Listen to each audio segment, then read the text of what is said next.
Good morning, everybody. A warm welcome. First of all, I hope you can hear me, and a warm welcome to all participants to this webinar. I see that we are already more than 120 participants, which it shows quite of an interest on today's topic.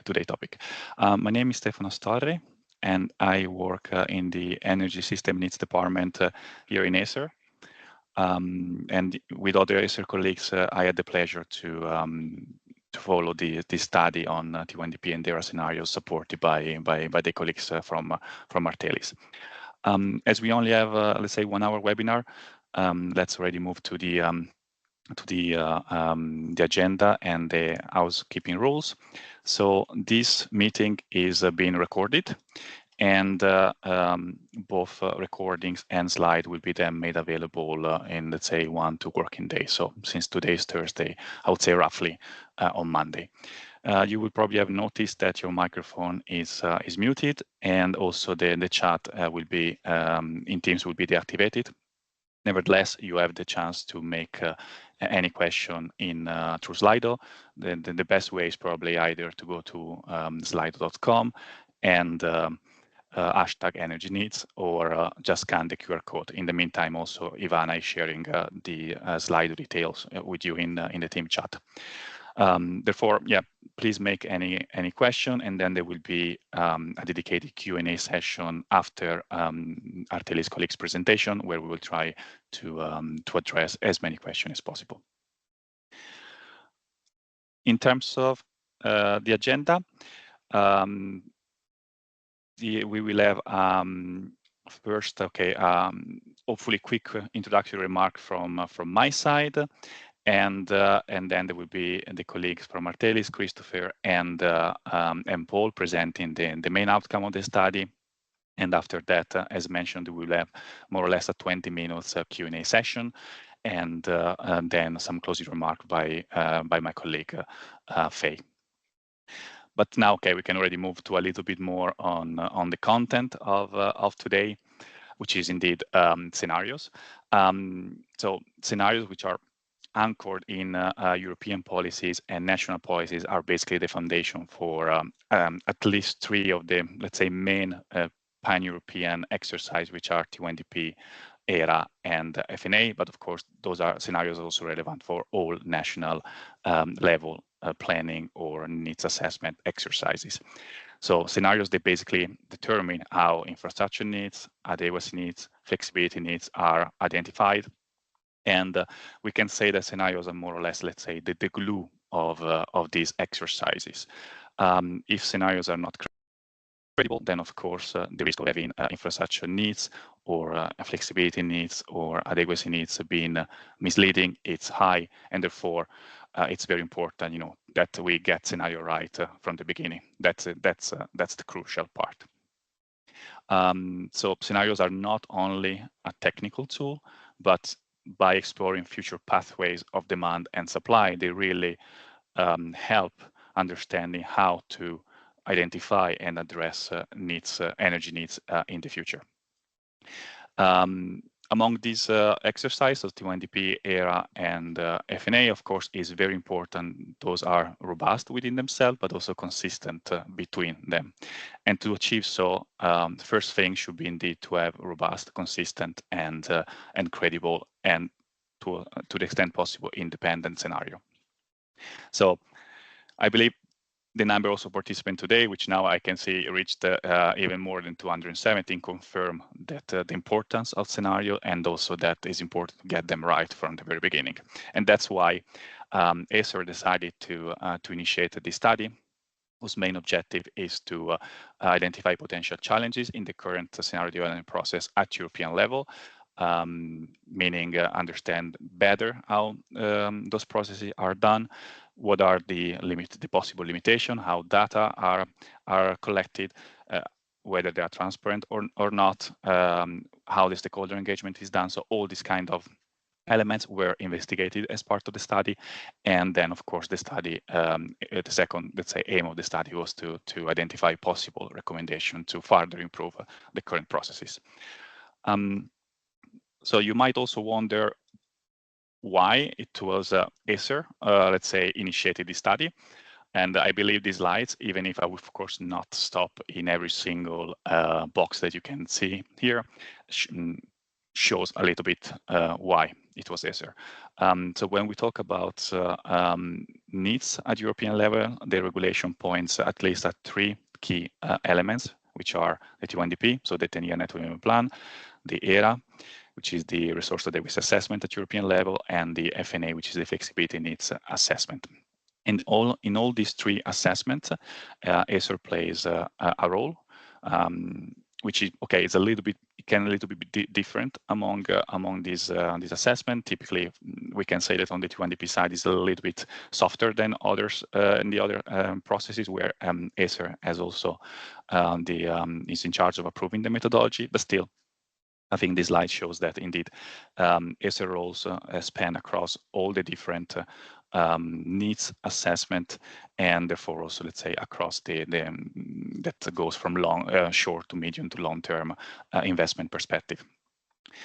In a nutshell, we can say that ACER role in these assessments, in this exercise, is to ensure credible methodologies, robust assessment, and also independent scrutiny of the assumptions. Of course, ACER roles is not limited to these three. They are shown now in the slides.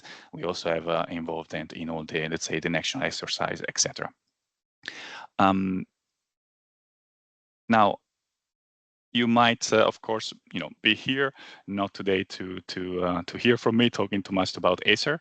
So I will give the floor very soon to the Artelis colleagues to present the study. But let's okay, this is the agenda which I already introduced, so no point to represent it. But I would like maybe to first break the ice with a very quick poll, where we would like just to know you a little bit better and understand which processes you are more directly involved or familiar with among the TYNDP, sorry, the ERAA, the flexibility assessment, etc. I see already respondents, so that's very good. Of course, if you didn't have the chance to scan the QR code before, please do it now.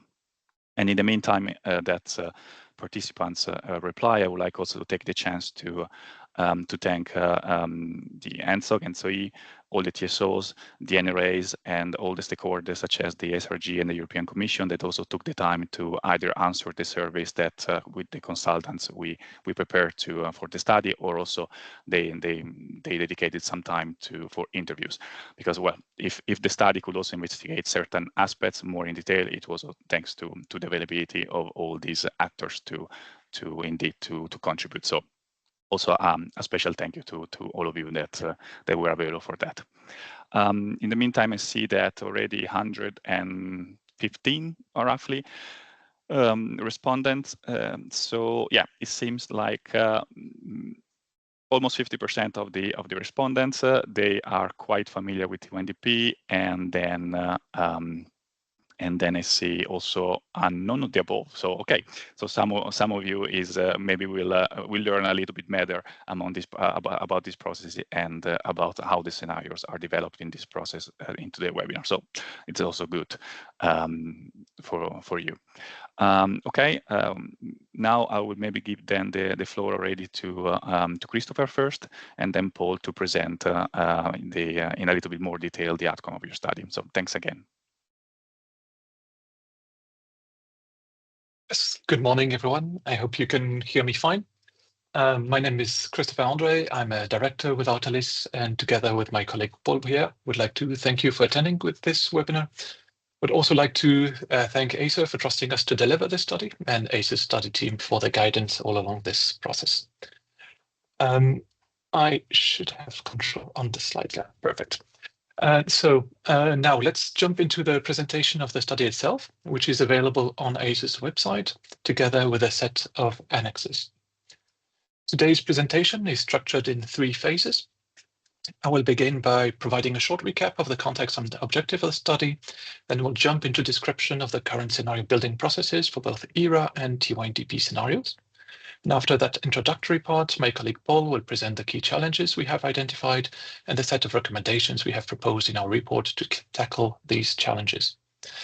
We will not discuss all the recommendations we've made in our report today, so please make sure to check out the report itself to have a complete picture of what we recommend. So as ACER already mentioned in their introductory remarks, for this, the study relates to scenario building process for two key planning instruments, ERAA and TYNDP. So let me tell a few words about both these instruments. So first, ERAA is an annual publication by ENTSO-E that aims at identifying adequacy risks by carrying out detailed probabilistic simulations of the electricity system with a medium-term focus of around 10 years ahead. The results of ERAA must notably be considered by member states when reflecting on the introduction of capacity remuneration mechanisms. TYNDP is a process that unfolds every second year and that is developed by ENTSO-E and ENTSOG. In future editions, ENO will also play a role in this TYNDP process. The objectives of TYNDP are to identify investment needs or infrastructure gaps and analyze the cost and benefits of infrastructure projects with a cross-border impact for electricity and hydrogen. TYNDP is looking further ahead compared to ERAA, considering up to the 2050 time horizon. For both ERAA and TYNDP, prospective scenarios are crucial components of the analysis, as already stressed by Stefano. And so recognizing this and considering the regulatory framework for both ERAA and TYNDP, the objective of the study are to identify the challenges of the current scenario building process and to provide recommendations on potential avenues to tackle these challenges. So to meet these objectives, we have combined several techniques. First, surveys and interviews have allowed us to refine our understanding of the current scenario building process for both ERAA and TYNDP. And I will also echo Stefano's thanks to TSOs, NRAs, ENTSO-E, ENTSOG, the stakeholder reference group, and the Commission for their inputs during this study. In addition, we have carried out desk research on best practices when establishing scenarios and have also relied on our internal experience in building transition scenarios at EU level and in simulating ERAA and TYNDP scenarios based on publicly available information and datasets. It should be noted that our analysis concentrates on scenarios used for ERAA 23 and TYNDP 24, which was the most recent additions for both publications when the study began. So now that I've introduced the objective and techniques we have used to meet these objectives, let me briefly provide an overview of the current scenario building process before my colleague Paul presents the key challenges and the associated recommendations. So the objective of this slide is to provide you with an overview of the current scenario building process. As emphasized by ACER, ERAA's central scenario and TYNDP national trend scenarios shall be consistent with NECPs and meet EU targets, so energy efficiency, renewables targets, greenhouse gases emission reduction target. The ERAA methodology and TYNDP scenario guidelines published by ACER provide the framework for the development of ERAA and TYNDP scenarios respectively. Today, the process to establish this scenario based on NECPs is mostly relying on a bottom-up process. Indeed, TSOs are tasked with extracting information from their national energy and climate plans and provide input to ENTSO-E for ERAA and to both ENTSO-E and ENTSOG for TYNDP. Additional data may need to be collected by ENTSO-E and ENTSOG, for example, fuel prices projections, CO2 price projection, etc. Furthermore, to ensure scenarios are, as imposed by the regulatory framework, compliant with EU energy and climate targets, ENTSO-E and ENTSOG currently design and implement a gap-filling methodology to ensure all targets are met in cases NECPs fall short on these ambitions. Once all these steps are carried out, the rest of the ERAA and TYNDP processes unfold, so calculation of investment needs, cost-benefit analysis, adequacy analysis, etc. During this entire process, stakeholders are involved to provide recommendations and scrutiny.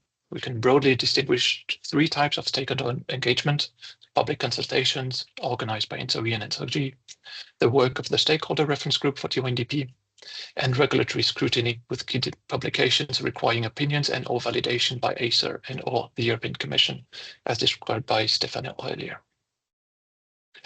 If you only need to keep one piece of information from this slide, it is that the key scenario of ERAA and TYNDP are established based on national energy and climate plans, themselves being built by member states, that TSOs have a role in extracting information from these publications to establish the central scenarios, and that the ENTSOs, ENTSO-E and ENTSOG, must collect additional data and modify scenarios to ensure their compliance with EU energy and climate targets. So now that we have introduced all the terms and acronyms, I would like to emphasize an additional reason why getting scenarios right is critical. So we've already seen that NECPs are used as the basis for ERA and TYNDP scenarios, which also feed into one another, although not perhaps in a very explicit way. And as NECPs are not always sufficiently detailed to provide all information to build these European scenarios, TSOs are sometimes relying on their national development plans or national resource adequacy assessments to provide additional inputs into TYNDP and ERA scenario building processes. The ERA and TYNDP European level scenarios can also be used to inform these national instruments, together with NECPs themselves. Finally, let's not forget about the new kid on the block, the flexibility needs assessment. By regulation, the FNA needs to be consistent with ERA and the national resource adequacy assessments. So in summary, for European and national planning processes to deliver on their objectives, which are to inform infrastructure planning and the introduction of flexibility and adequacy instruments, we need NECPs that provide sufficient information to build EU scenarios. We need a reliable and transparent translation process between NECPs and EU scenarios, and robust methodology to fill ambition gaps with respect to EU targets. I will now leave the floor to Paul, who will highlight the challenges we have identified in the current scenario building process and who will provide a summary of our recommendations. Thank you. Good morning, everyone. I hope that you can hear me. So today we'll present you 5 challenges and the associated recommendations. As already mentioned by Christopher, the exhaustive list of challenge and recommendation is available in our report. The first challenge we'd like to discuss with you today is about the translation of NECPs into TYNDP and ERA input assumptions.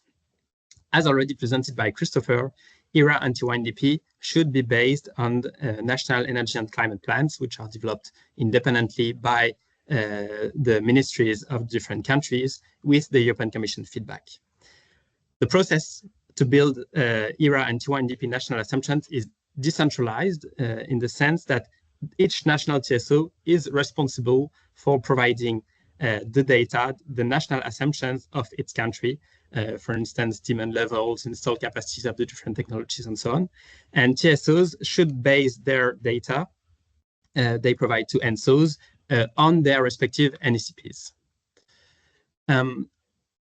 However, the survey that we carried out and we sent to national TSOs as part of the present project revealed that TSOs only partially rely on NECPs to provide the data to ENTSOs. For instance, as you can see on the graph regarding renewable capacities, approximately 25% of the TSOs reported to take the values directly from NECPs, and the remaining 75% only partially rely on NECPs, or sometimes even do not rely at all on NECPs. This graph only shows a partial view of the input parameters, but the full graph is available in our report. So several reasons explain why TSOs only partially rely on NECPs to provide scenario national assumptions to ENTSOs. First, the data are not always available or sufficiently detailed in NECPs. Several situations can happen. Sometimes the values are available in some graphs, but the values behind the graphs are not published. Some aspects are also not addressed in all NECPs. For instance, TSOs reported that assumptions on gray and blue hydrogen production capacities were not always addressed in every NECP. And therefore, in this case, TSOs has to fill the gap in order to provide the data required by ENTSO-E and ENTSOG to build the scenarios. Finally, on the 2050 and sometimes also 2040 horizons, the information is not always available or not always sufficiently detailed in all of the NECPs. So, and the second, sorry, misclick. The second situation which can also happen is that sometimes the information is available in the NECP, but is not followed voluntarily by the TSOs. The main justification for deviating from NECPs provided by the TSOs is that some NECPs are outdated and that more up-to-date sources are available. However, it should be noted that it is difficult to estimate the extent to which these voluntary deviations from NECPs are significant, as long as no transparency is provided on these deviations. So to address these challenges, we propose different recommendations. The first recommendation is to improve the transparency from the TSOs on the source they use, the source on which they rely to provide the national assumptions. This transparency should be done in a unified template across TSOs, across member states. And in this template, TSOs should also justify situations where they deviate from the NECPs, in the sense it's situations where the information is available in NECPs, but where they choose not to follow it. The second recommendation, and this is one of our main recommendations for this report, is that we propose to give NRAs a scrutiny and validation role on the national data which are provided by the TSOs. Finally, we also provide other recommendations. We believe that the format of the NECPs and transparency of NECPs should be improved and harmonized across member states in order to facilitate the TSO's task. Finally, for long-term horizons, which are missing in many NECPs, we recommend to update ACER guidelines for the TYNDP and ACER's methodology for ERAA to address the way such cases should be handled. The second challenge we'd like to present you today is about the lack of clarity on NECP evaluation versus EU targets. So before explaining you the challenges, I will start by giving you a bit of context. First, TYNDP scenario must be compliant with EU energy and climate targets.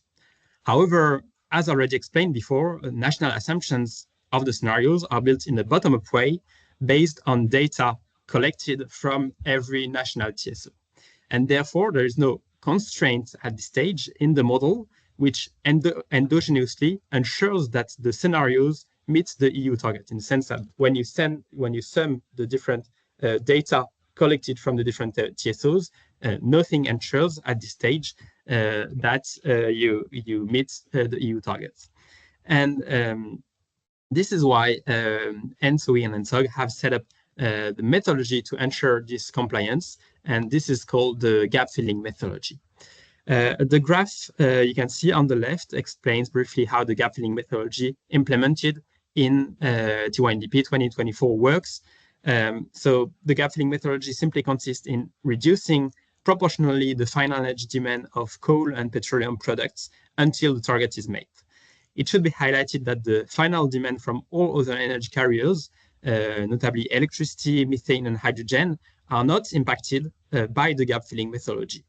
And moreover, it should also be highlighted that the reduction of demand in coal and petroleum products is not compensated by increase in other energy carriers. The other interesting point to look at regarding gap filling methodology is about how the gap has evolved between the 2024 and 2026 cycles. So on the graph, you can see that the gap, by gap, I mean the difference between the sum of the data, the sum of the final energy demand collected from every national TSO and the European targets. And you see that this gap has increased between TYNDP 24 and TYNDP 26 from 68 megaton equivalent of oil, ENTSO-E, to 103 ENTSO-E. This raises the questions of whether the current methodology, the methodology used for TYNDP 24, is robust enough for filling larger gaps. It's also interesting to notice that at the same time, the gap evaluated by the Commission on the NECPs has decreased between the draft updated NECPs and the final and updated NECPs. And this is quite surprising, given that TYNDP 2024 were mostly based on draft updated NECPs, And TYNDP 26 is based on final NCPs. So it's surprising to see that the gap is evolving in different directions between the TYNDP and the evaluation carried out by the European Commission. And this results divergence may be explained by different approaches adopted by TSOs and the European Commission. In particular, the fact that the European Commission mostly rely on the targets announced in the NCPs, while TSO mostly relied on the scenarios provided in the NCPs and also on other sources. So we propose different recommendations to address these challenges.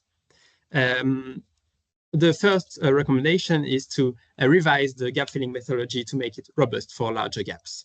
Then we also recommend to align the methodologies used to verify the compliance with EU targets between TYNDP ERA processes and the European Commission processes in its assessment of the NCPs.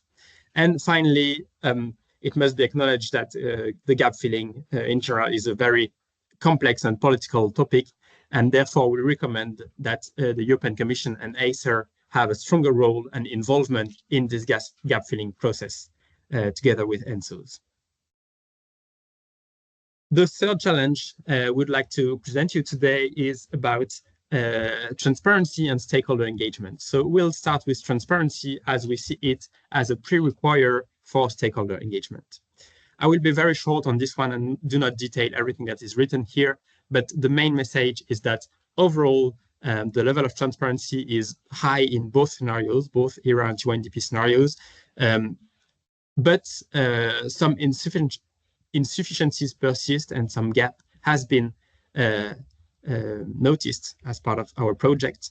And so our recommendation in terms of transparency would be to continue the ongoing efforts to improve the transparency, both on input data and output data. In this regard, the recent progress on the TYNDP side in publishing hourly detailed results must be highlighted.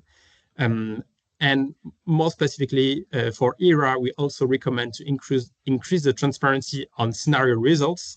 Currently, scenario results which are published for ERA mainly focus on adequacy, which is, of course, the main focus of ERA. However, we believe that it would also be valuable to have other outputs, more general outputs, such as generation, biotechnology, and so on, and that such outputs would be valuable to enable third party to calibrate scenarios based on ERA, which is a need that might happen with the new flexibility needs assessments. Now that we've discussed about transparency, let's briefly discuss about stakeholder engagement. So the first form of stakeholder engagement, which is present both for ERA and TYNDP, is public consultations, which is good. The two main shortcomings of public consultation that have been identified as part of the project is one, that the public consultation do not always cover the whole input data sets. It's sometimes only cover parts of it. And the second challenge is that sometimes only a small number of stakeholders respond to public consultation. So to improve this, we have three recommendations. The first one is to provide enough time for stakeholders to give meaningful feedback. We also think that the public consultation should be extended to the entire data set of assumption. And the third point is that we recommend to continue the ongoing efforts on transparency on the feedback received and how this feedback is taken into account, as we believe that this would encourage more involvement from stakeholders and more participation to the public consultations. However, it should be acknowledged that the scenarios and the processes are quite elaborated and complex, and the complexity of these scenarios makes public consultation insufficient to allow stakeholders to explore the scenarios in depth and to provide meaningful feedback. And therefore, additional forms of engagement are needed.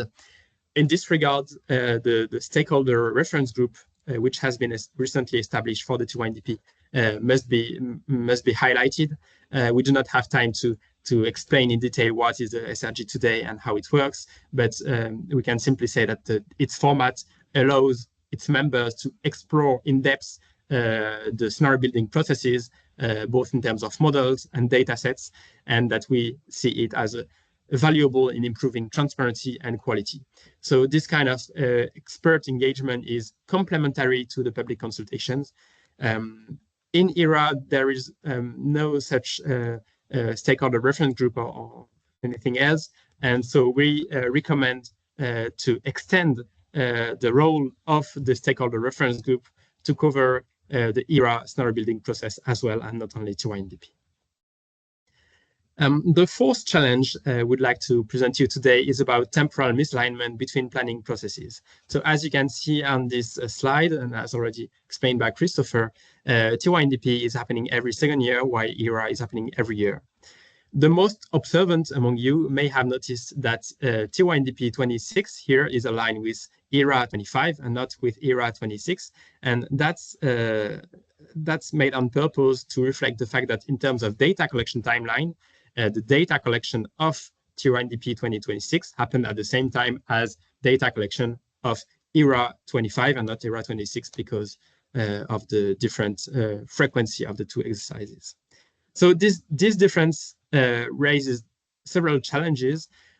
First, the temporal misalignment between ERA and TYNDP makes it difficult to align both processes, and in particular, it's crucial to align processes in terms of data collection to ensure that we have the same data which are collected at the same time for both exercises.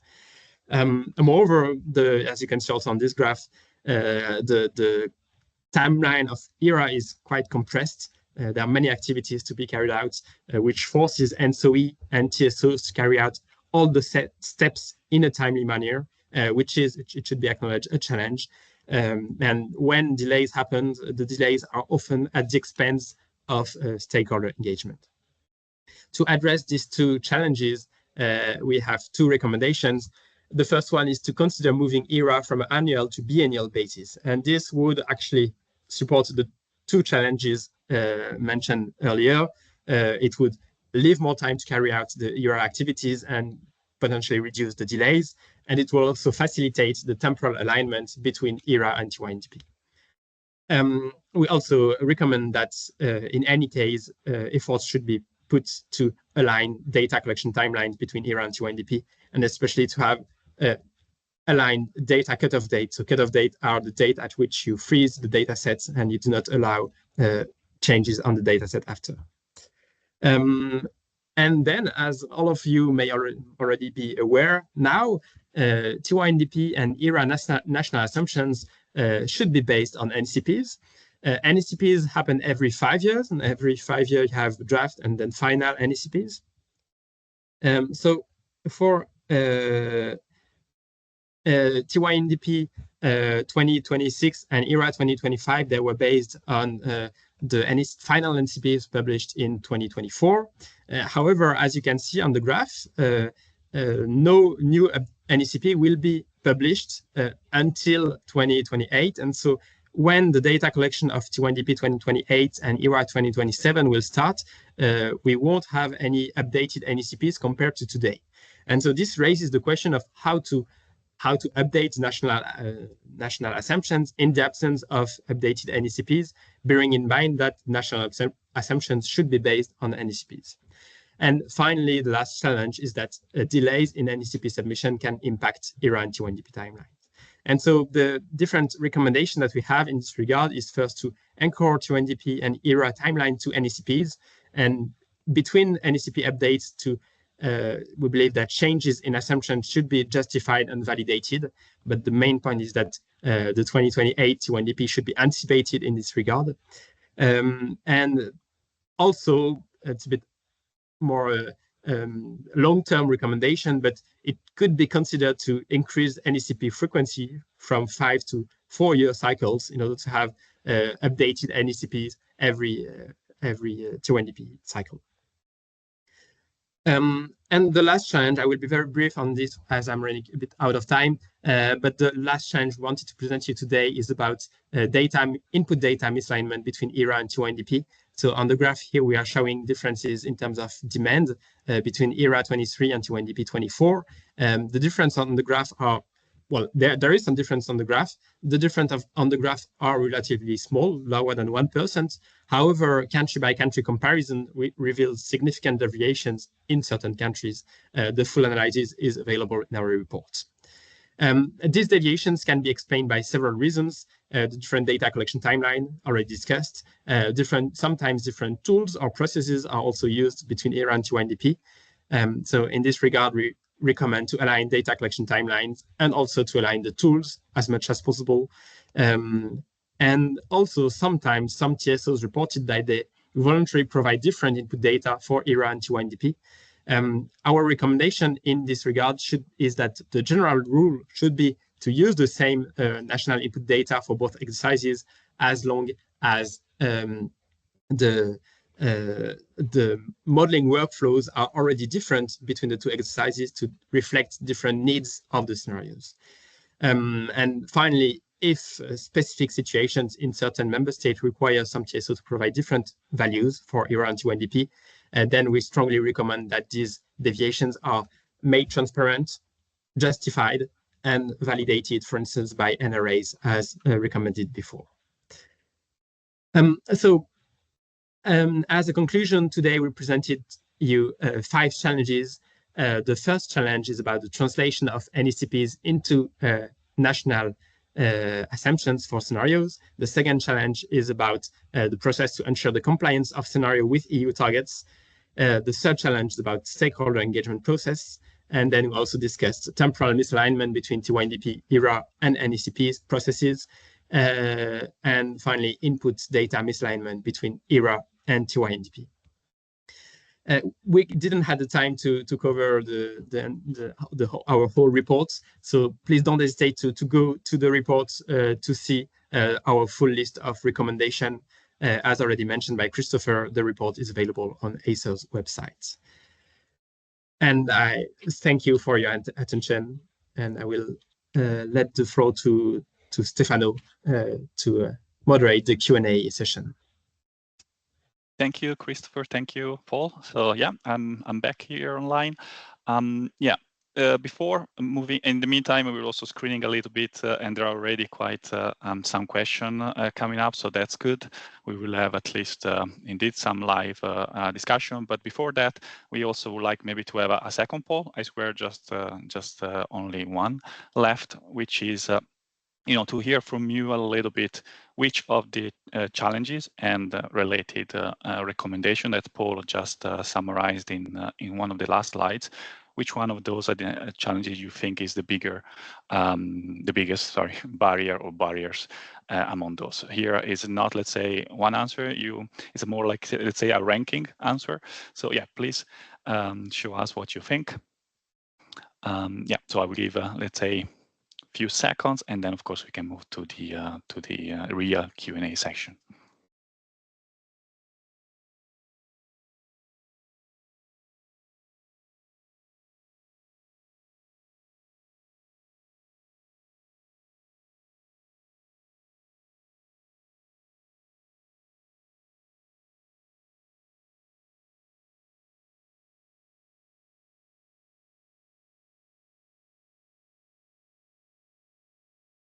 Okay, we already reached more than 50 respondents, and see at least 10 are still also replying. So yeah, and it seems indeed so far the translation of the NECPs into the scenario national assumption is considered probably the trickiest.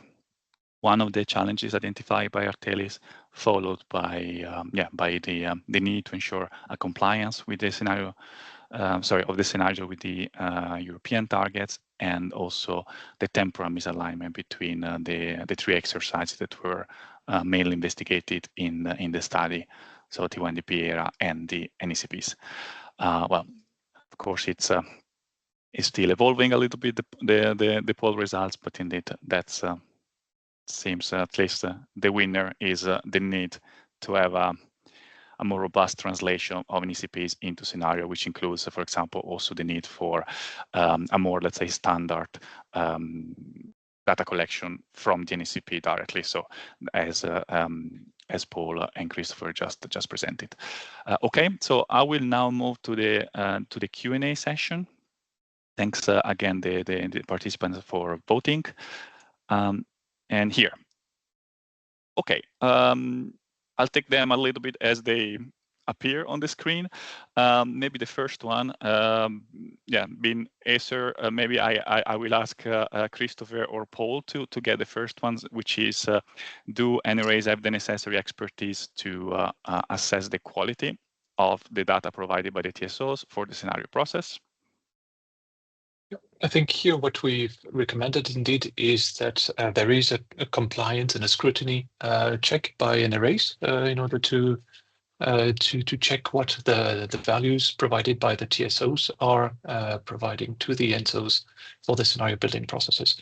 I think TSOs will and NRAs will have that role of scrutinizing, and of course they do not do it only by themselves. They will be in dialogue with the TSOs when doing so, and they will have to understand what are the justification provided by TSOs for deviating from the values provided in the NDCPs. So if the template for the NDCPs is indeed improved, and the template then to report the deviations also makes progress, then we think this is appropriate that NRAs do it. Another alternative that we have thought about was providing this role, or that ministries could play a role in this process, as they are the ones establishing NACPs. But given that it is often a very complex process to establish the NACPs with several ministries being involved, we think that NRAs will be better placed to undertake that process. Thank you, Christopher. Then maybe I will also give you the floor for the next question, which I see from Elizabeth Cremona. So transparent report. Now, okay, sorry. Transparent reporting is a great recommendation for encouraging consistent inputs across planning processes, not just between TYNDP and ECPs. How can such a centralized database be established at the national level? I think here there are two crucial recommendations that need to be combined in order to deliver transparency in the reporting. It's first a better and more detailed template in the NACPs. So greater details on the way the demand and supply of the electricity, hydrogen, gas systems is reported in the NACPs themselves. This might require an update of the governance regulation, as most of the template is provided as an annex of the governance regulation. And then indeed, there is a need for a harmonized template at EU level to enable the identification of deviations between what the TSOs report and what is included in the NACPs. I think as in our recommendation on this topic, we have recommended that there is a harmonized EU template to be used. Thank you, Christopher. Okay, maybe I can take the next one, since I was the one mentioning often the FNA in my introductory slides. So the presentation seems to primarily focus on TYNDP and ERAA. How about FNA? How does it fit into the picture? Yeah, so the study was basically initiated when the FNA methodology was not was under construction, let's say under development, was not published yet. Therefore, the study per se was focusing on mostly on TYNDP and ERAA. Nevertheless, as also shown by Paul in one of the slides, by Christopher, sorry, now I don't remember who was presenting that specific slide. There is a clear link between the two exercises that were targeted by the study, meaning the TYNDP and the ERAA and the FNA. The FNA starts with the input from the ERAA and the National Resource Adequacy Assessment. And I think it was quite clear that one of the recommendations was also having consistency among the scenarios. So even if unfortunately, due to the timing constraint, the FNA was, let's say, not the part of the study investigation, we do believe that the recommendation brought forward, or most of the recommendation brought forward by the study, are indeed also applicable to the FNA.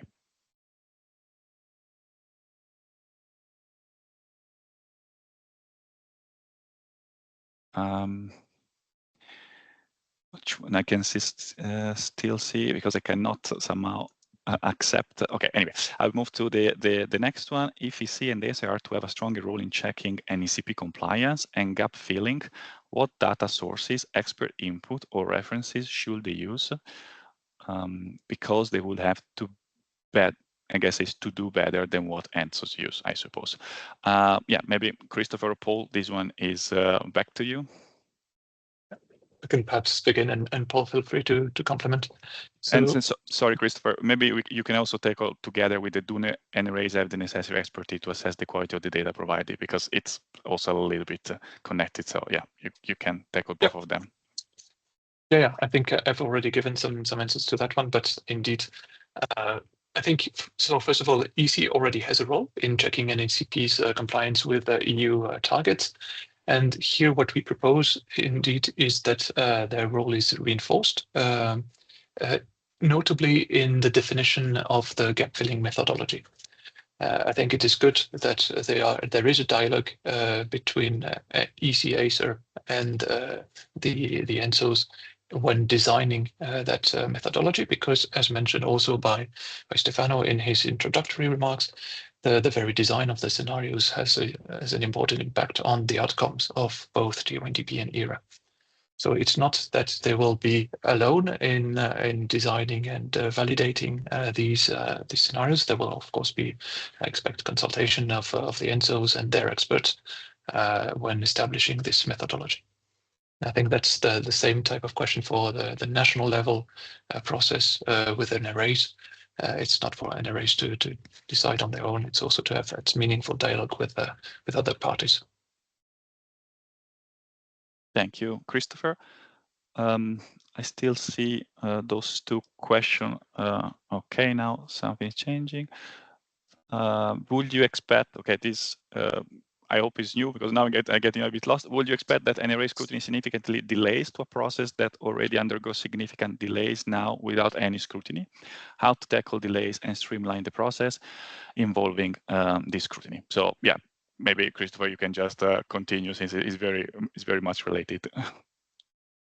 Yeah, I think here indeed it's a challenge not to introduce further delays. So I think one point here is that we have recommended to introduce templates, so more precise NECP reporting and more precise reporting of deviations with respect to NECPs. So by increasing this transparency, this should facilitate the work of NRAs and generally the scrutiny and the transparency of the process. So I think by these two measures combined, I think should not introduce delays. But indeed, it will be something to keep in mind when implementing and defining the timeline of the process.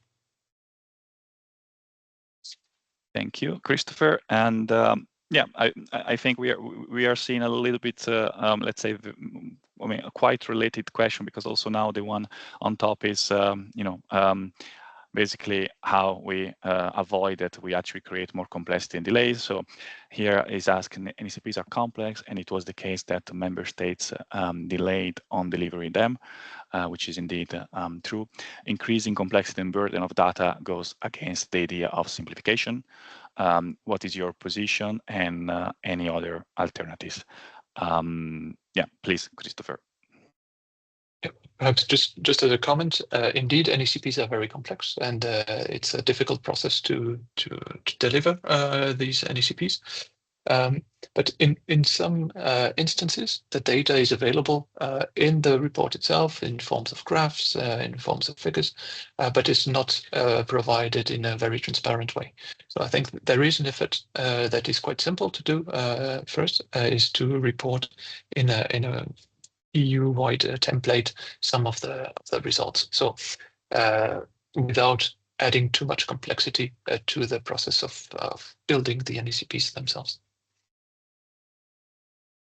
Thank you. And yeah, maybe I will also kindly, sorry, ask you to tackle, if possible, the one below.